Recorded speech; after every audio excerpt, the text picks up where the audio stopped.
nous ici à Koutou, pour nous ici au nord, mais important pour toute la Côte d'Ivoire et même pour toute l'Afrique.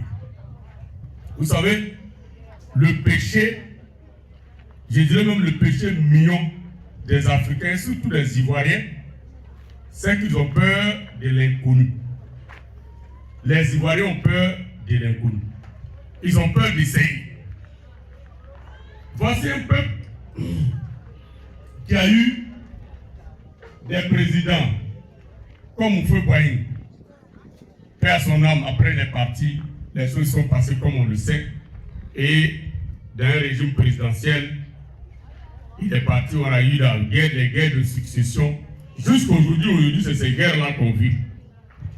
Mais tous ceux qui viennent comme président font la même chose, c'est-à-dire le même système politique, le présidentialisme. Le président, c'est un dieu, c'est un roi, il fait ce qu'il veut. Mais le problème, c'est que celui qui vient là dit essayons autre chose que ce qui n'a pas marché depuis 50 ans. Ils ont peur. Ah, mais Mamadou, lui, vraiment ce qu'il dit là, est-ce qu'on peut faire? C'est vrai ce qu'il dit, c'est juste, mais vraiment, est-ce qu'en Côte d'Ivoire ici ça peut marcher? Un régime parlementaire? Ah, mais bon, si on dit la justice indépendante là, est-ce que ça va marcher? Mais le problème, et moi ce qui me préoccupe, c'est que ce qui est là ne marche pas. Mais pourquoi vous avez peur d'essayer?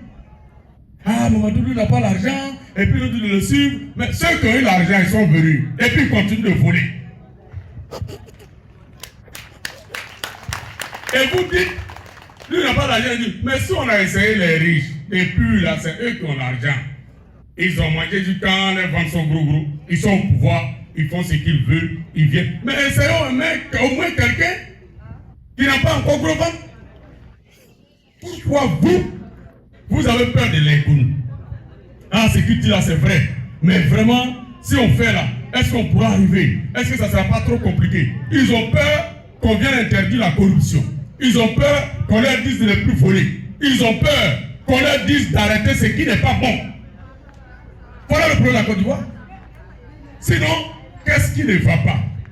Ouattara a fait toutes les promesses du monde. Il est venu. Il a échoué. On dit, ah, vraiment, ce qu'il fait là, c'est pas bon, hein? Regardez ce qui se passe à Abidjan aujourd'hui. Les gens meurent dans les hôpitaux. Ici, chez nous, ici, au nord, ici, il y a eu pénurie d'eau. Les gens étaient obligés, c'est des hommes, des gens qui ne sont même pas des hommes politiques, qui étaient obligés de faire des puits. J'ai été à Zenoula, dans la campagne pour soutenir un ami, candidat à l'élection législative. Mais je suis arrivé, j'ai vu des files d'attente de femmes. Oh, nos pauvres, nos braves mamans, encore en train de souffrir, pour trouver ne serait que de l'eau pour donner à leurs enfants pour boire. En Côte d'Ivoire, ça existe partout en Côte d'Ivoire. Vous avez vu ce qui se passe à Tanda. Tanda, où on dit il y a Doumani, il dit il est l'éléphant du Zanzan. Dans le Zanzan, là, l'ambulance n'a pas de roue. L'ambulance de l'hôpital général de Tanda, il n'y a pas pneu en bas. Pneu de ambulance ou quoi.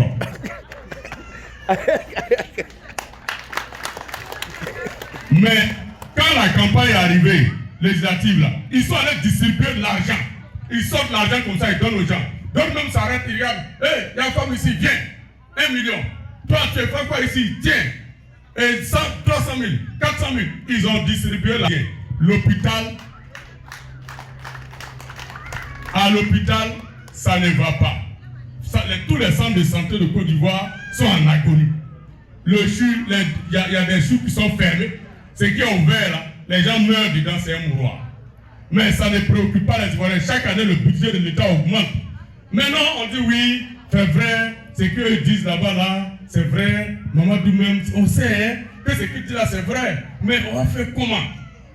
Mais essayez un jour, il y a un proverbe sénégalais qui dit, si vous dormez à l'ouest, toujours, chaque année, pendant la saison pluvieuse, vous dormez à l'ouest. Et puis, chaque année, ça ne marche pas. Essayez de dormir un peu à l'est. Dites aux Ivoiriens de changer un peu leur mentalité. Il faut révolutionner. Parce que les gens viennent et vous mentent, ils arrivent au pouvoir et puis ils continuent de mentir. Mais vous êtes dedans. Regardez ce qui s'est passé au Sénégal. Quand Macky Sall a voulu faire n'importe quoi, quand il a voulu faire comme Ouattara, les gens se sont levés et puis sont venus dans la rue pour dire jamais ça ne marchera ici. Il faut que les Ivoiriens arrivent à faire ça. Je vous encourage à pouvoir faire ça. Parce qu'on ne peut pas. Et ma conviction est ferme. Ma conviction est ferme. C'est que ça ne va pas rester comme ça. Et c'est pourquoi je fais la politique avec le procès Mamadou Coulibaly.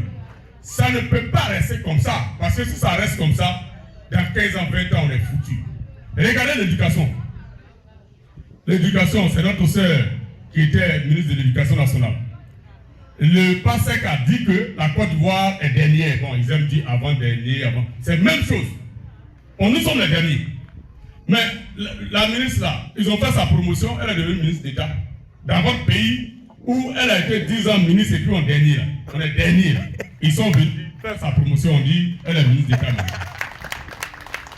Dans un pays comme ça, on ne peut pas continuer parce que ce que les gens ne savent pas, c'est que si les enfants ne sont pas éduqués, les enfants ne vont pas dans une école régulière, les enseignants ne sont pas formés et qu'on forme des générations comme ça, c'est le futur qui est plus grave parce que c'est des gangsters, des bandits, des voyous qu'on forme.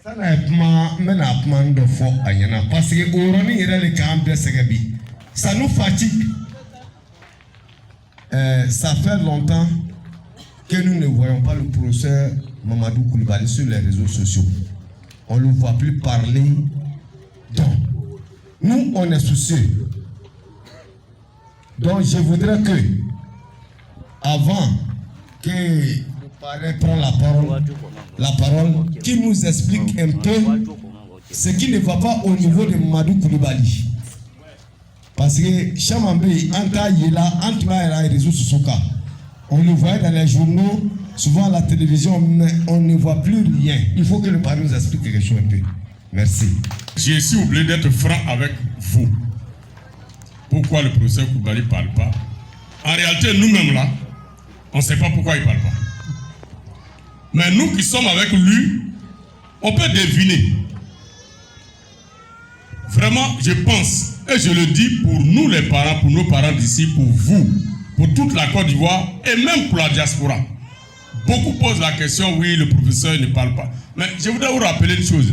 Mamadou Coulibaly parle depuis 30 ans. Moi, j'ai connu Coulibaly dans les livres. Moi, j'ai connu Mamadou Coulibaly dans les livres. C'est-à-dire, il y a un livre écrit là, où il a mis comme celui-là. C'est dans ça que j'ai connu Coulibaly. Et puis, j'ai cherché à voir qui c'est. Ce livre-là date de 92. Quand il écrivait déjà comment l'Afrique devait se comporter. Quand il parlait de l'avenir de l'Afrique. Ce rêve, cette vision qu'il a depuis 30 ans, il la partage, il parle de ça depuis 30 ans.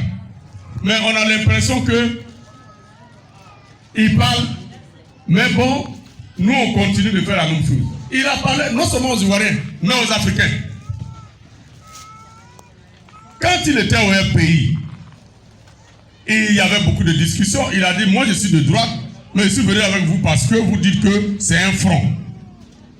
Parce que son livre que j'ai vu, déjà prônait l'économie du marché. Donc il était déjà convaincu que c'est l'économie du marché. Il faut que on donne la possibilité à tout le monde de s'exprimer. Il faut faire confiance à l'intelligence des humains. Il faut leur donner la possibilité, n'est-ce pas, de s'exprimer. Mais leur donner, les mettre dans les mêmes conditions, sans corruption, sans avantage quelconque, sans ethnicisme, sans régionalisme. Il faut les mettre au même pied d'égalité et puis les mettre à l'épreuve. Voilà le rêve de Mamadou Coulibaly. Et il est convaincu. Et moi aussi, je suis convaincu que tant que ce n'est pas ça, ça ne va pas marcher. Quand on pense que les gens vont quitter là-bas pour venir nous distribuer de l'argent, c'est comme ça qu'on deviendra riche, on se trompe. Parce que dès qu'on nous distribue, quand on finit de dépenser, c'est fini. Un proverbe dit qu'au lieu de toujours donner du poisson à quelqu'un, apprends-le à pêcher. On dit de nous mettre dans des conditions qui nous permettent de travailler et de nous mettre à l'épreuve de faire confiance à notre intelligence. Voilà le rêve de Mamadou Coulibaly. Mais il le dit depuis 30 ans. Quand il était au pays, il a dit, à un moment donné, quand les gens arrêtaient Babou, Dieu merci, Babou a été blanchi. Il était le président intérimaire, il a dit aux gens, il a dit quoi? Il dit, bon, on a perdu la guerre.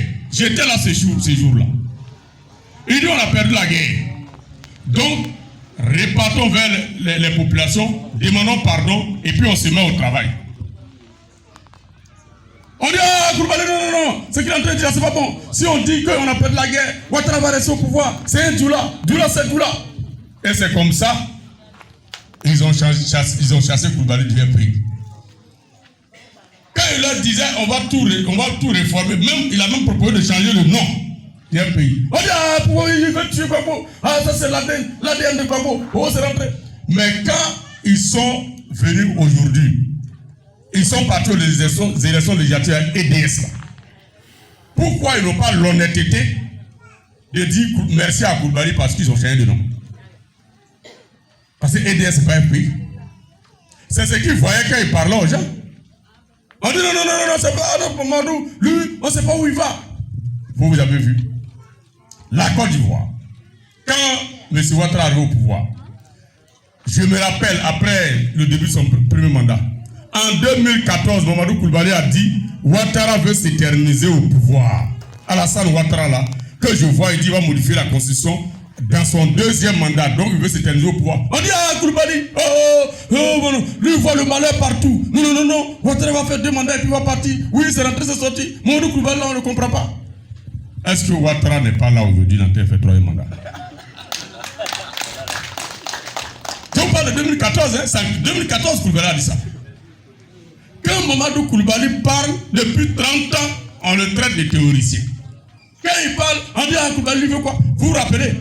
Nous, quand les candidatures ont été rejetées, et c'est l'occasion de le dire, et nous sommes allés voir le professeur pour le supplier, pour dire il faut qu'on rentre dans la coalition de l'opposition. Il était réticent, hein? Koulibaly était vraiment réticent. Nous, on lui a dit non, professeur, vraiment, on ne peut pas rester seul. Vraiment, nous-mêmes, on a fait comme vous. Non, vraiment, professeur. Il dit ok. Il a donné son feu vert. Il est venu aux réunions. Vous vous rappelez bien du discours du stade Houphouët-Boigny. Il dit son art, c'est diviser pour régner. Il a dit son art. Il a dit l'art de Ouattara, c'est diviser pour régner. L'art de Ouattara, c'est la manipulation. Il a dit ça au stade Houphouët-Boigny. Tout le monde était là. Mais quand l'heure de nous diviser pour régner est arrivée, les gens ont oublié ce que Koulibaly a dit. Ils nous ont laissé, ils sont allés faire des accords dans notre dos. Pour dire que bon, Ouattara dit il va discuter avec nous. Pour dire que Ouattara dit on n'a qu'à venir à lui. Bon, voilà, bon, ceux qui ne veulent pas la discussion, on n'a qu'à dire. On a pris la parole, j'étais le représentant du leader de Mamadou Koulibaly. Je leur ai dit, je ne vais pas, nous n'allons pas, au nom de notre parti, nous n'allons pas aux discussions avec Ouattara parce que ce n'est jamais honnête. Ce qui était le problème, c'est qu'eux venaient de commencer la discussion avec Ouattara. Mais depuis qu'il est au pouvoir, là, nous sommes à l'opposition. Eux, ils avaient côtoyé avant. Le PDC avait flirté un peu avec lui et les autres. Donc, eux, ils ne le connaissent pas en matière de négociation. Mais nous, on le connaissait. Nous, on a dit, on ne va pas. Ils sont allés aux négociations, ça a couché d'une souris. On dit, ah, Koulibaly avait encore raison. Vous voyez. Donc, à un moment donné, accepter que Koulibaly se taise un peu. Parce qu'il parle depuis. Mais c'est quand les résultats arrivent qu'on dit, ah, Koulibaly avait raison. Donnons-lui raison un jour et commençons à travailler. Nous espérons, j'espère, moi, Yacourou Akode, que Koulibaly reviendra un jour et prendra la parole. Mais ce sera pour notre salut. Et je vous exhorte, et j'exhorte tous les Ivoiriens, partout où ils sont, que ce soit la diaspora, même qui se plaint de son silence.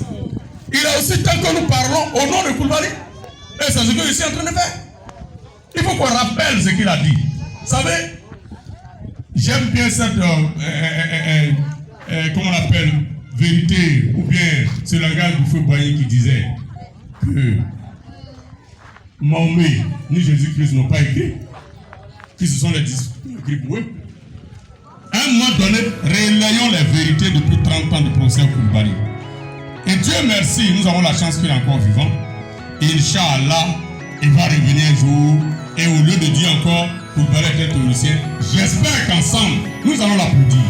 Je vous remercie beaucoup.